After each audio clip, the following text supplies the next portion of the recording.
Dah. Assalamualaikum dan selamat pagi. Waalaikumsalam. Saya mengucapkan sekalung tahniah buat anda kerana anda telah terpilih untuk menghadiri sesi temu duga pada hari ini bagi memenuhi kekosongan jawatan di bahagian pentadbiran di Jabatan Kementerian Dalam Negeri. Baiklah, tanpa membuang masa lagi, boleh Cik ceritakan serba sedikit tentang latar belakang diri serta pencapaian akademik. Baiklah, terima kasih juga kerana memilih saya dalam sesi temu duga ini. Sebelum itu, saya memperkenalkan diri saya dahulu. Nama saya Nur Najwa Isa. Saya berumur 21 tahun. Saya juga berasal daripada Muar Johor, tetapi saya menetap di Melaka sejak umur dari 5 tahun. Saya bersekolah di SMK Air Keroh dan saya juga mengambil CJ diploma saya di UiTM Alor Gajah Melaka. Saya adalah luan dalam jurusan pengurusan teknologi pejabat seiring dengan jawatan yang saya pohon ini. Saya juga menghabiskan diploma saya dengan pointer 3.52. Selepas saya habiskan convocation diploma saya bekerja separuh masa sebagai juru wang di syarikat EcoShop. Dengan pengalaman bekerja itu, saya juga dapat mengasah dan mendapat hasilkan skill berkomunikasi dengan pelanggan. Dan oleh itu, dan saya juga seorang amat teliti dalam segala aspek pekerjaan saya. Baiklah.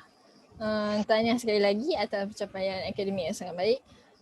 Saya beranggapan bahawa Cik sudah melakukan sedaya upaya dan bekerja keras untuk mendapatkan keputusan tersebut. Baiklah. Bagaimanakah Cik mendapat hebahan tentang kekosongan jawatan ini? Saya mendapat hebahan kekosongan jawatan ini melalui laman rasmi Suruhanjaya Perkhidmatan Awam dan saya juga membuat permohonan melalui portal SPA 9. Seterusnya, apakah yang Cik faham tentang kerja yang dipohon ini? Boleh Cik berikan sedikit terangan kepada saya? Maklum saya, mengikut dengan apa yang saya kaji tentang jawatan yang dipohon ini, saya fahami tugas sebagai pegawai tadbir ialah bertanggungjawab menguruskan berkaitan dengan pengurusan kewangan, perolehan bekalan dan pembangunan, pengurusan perkhidmatan personal, pengurusan pentadbiran, pejabat dan pengurusan majlis rasmi. Di dalam pengurusan, saya haruslah bertindak untuk menyelesaikan masalah dan membuat keputusan dari isu-isu yang timbul berkaitan dengan pentadbiran. Seterusnya, saya juga fahami bahawa dari aspek pentadbiran pejabat ialah mengurus dengan efektif sistem pemfailan termasuk membuka fail baru dan dari bagi hal ehwal kewangan, maafkan saya, mengurus hal ehwal kewangan, menguruskan pembelanjaan unit dan menyediakan akaun untuk semua pembelanjaan tahunan jabatan. Okey. Soalan seterusnya, apakah yang akan Cik lakukan sekiranya terdapat penyelewengan dan nyatakan risiko dan juga tindakan yang bakal diambil oleh pihak atasan? Fahaman saya lah, tindakan yang diambil untuk seseorang yang menyeleweng wang di jabatan akan dikenakan tindakan tata tertib. Bagi risiko pula, risiko yang bakal dihadapi oleh pihak menyeleweng ialah mereka akan digantung kerja.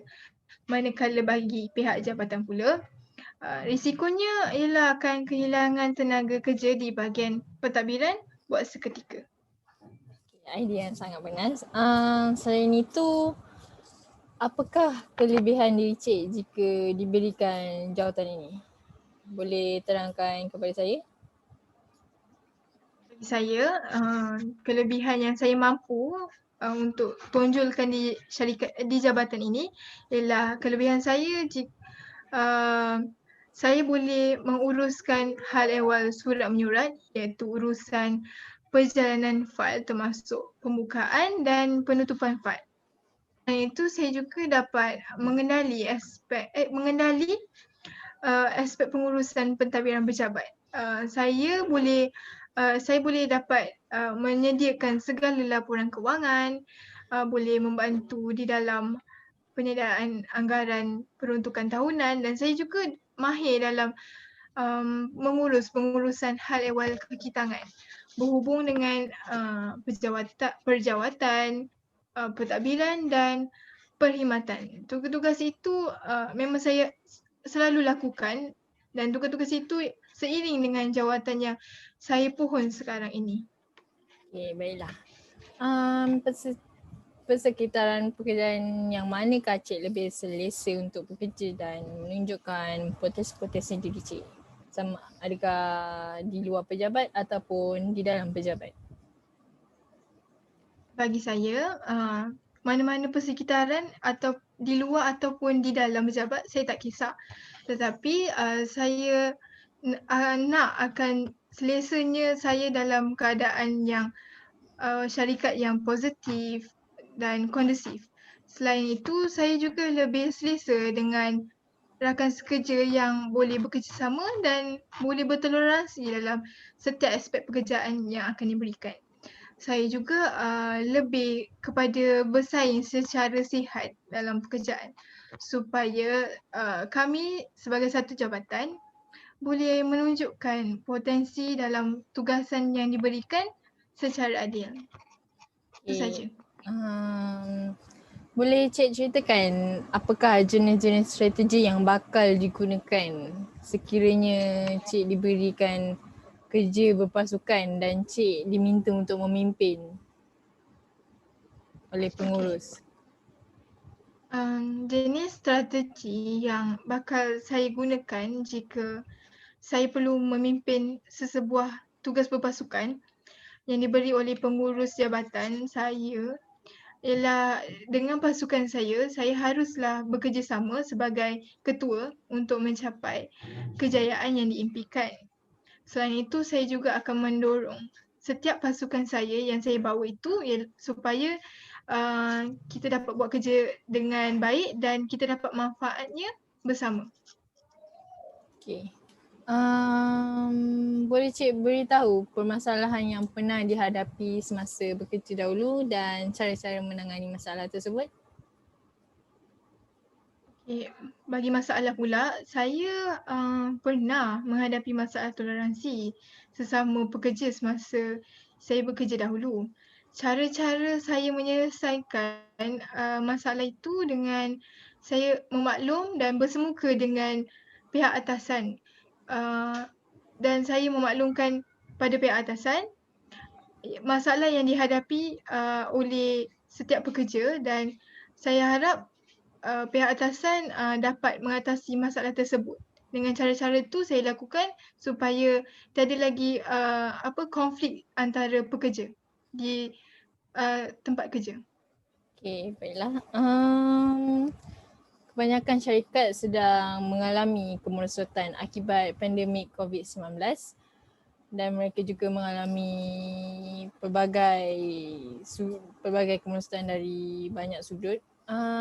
Bagi pendapat Cik, bagaimanakah cara untuk mengatasi sesebuah perniagaan yang daripada kegagalan atau kemerosotan tersebut?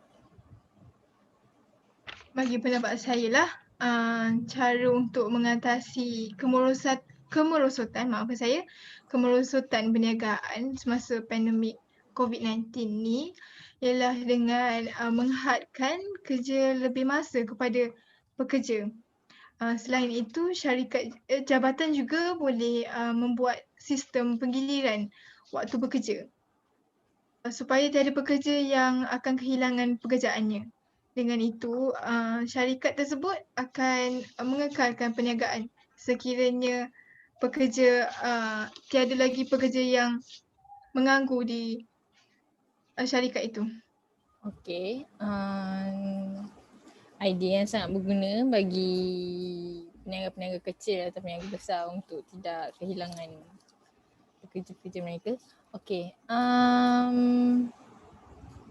Dari pandangan Cik, di manakah Cik akan melihat diri Cik dalam masa 5 tahun yang akan datang? Bagi saya melihat diri saya sebagai pegawai yang berdedikasi dan optimistik dalam setiap pekerjaan saya 5 tahun hadapan. Saya juga akan lebih matang untuk menghadapi segala masalah dalam pekerjaan saya. Okay. Kita juga sudah sampai ke penghujung sesi Temu Duga ini. Sebelum itu, apakah visi, misi dan objektif di bahagian ini? Boleh Cik berkongsi dengan saya? Visi, maafkan saya, boleh ulang balik semula soalan itu tadi? Yang dimaksudkan dengan soalan saya sebentar tadi, apakah visi dan misi serta objektif di bahagian ini, di bahagian pentadbiran ini? Bagi visi merupakan penetapan perancangan yang melibatkan fokus dan perancangan jangka masa panjang. Bagi misi pula, yang saya faham tentang jabatan ini merupakan satu ketetapan dalam melakukan perniagaan untuk mencapai matlamat setiap perniagaan. Dan bagi objektif pula, sasaran boleh diukur bagi membantu pencapaian tujuan organisasi syarikat ataupun jabatan. Okey, baiklah. Terima kasih atas jawapan-jawapan dan idea yang sangat bernas. Jawapan Cik sangat memuaskan bagi saya. Okey, sampai sini saja sesi Temu Duga kita pada hari ini dan pihak saya akan menghubungi Cik untuk segala maklum balas pada masa yang terdekat. So, terima kasih dan jumpa lagi. Terima kasih juga kerana sudi meluangkan masa dan menemu duga saya. Terima kasih. Assalamualaikum. Waalaikumsalam.